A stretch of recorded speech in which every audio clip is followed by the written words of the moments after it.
मी माझे कपडे तिजोरीमध्ये ठेवते काय? अगं अंजे, 4 दिवस राहणार आहेस. कशाला तिजोरीची कपडे इसकटत्यास उगच? ठेव का कोपऱ्यात. बर बर, एका कोपऱ्यात ठेवते माझी बॅग. आई, मला तुझ्या हातची कांदा भजी खाऊ वाटाल्या ग. करणार? अगं अंजे, केली असती का कांदा भजी?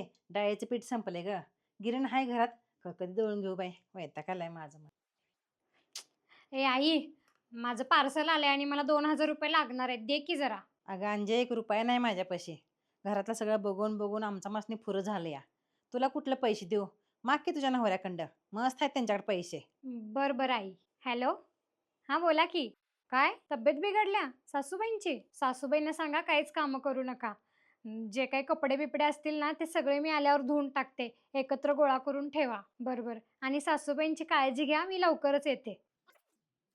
कसं असतंय नाही, लग्नाच्या आधी सगळी म्हणतात की हे काय तुझं घर नाहीये, तुझ्या नवऱ्याचं घर हेच तुझं खरं घर. आणि सासरकडे गेल्यावर सासरची लोक म्हणतात हे काय तुझ्या आई बापाचं घर आहे का? देवा, नक्की आमचं खरं घर कुठलं आहे? आई बापाचं की नवऱ्याचं?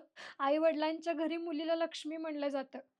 ना त्या लक्ष्मीला आई वडिलांच्या घरात घर आहे, ना नवऱ्याच्या घरी अर्धांगिनी म्हणून तिला घर आहे. का दोन्हीकडचे पण नसतोय आम्ही?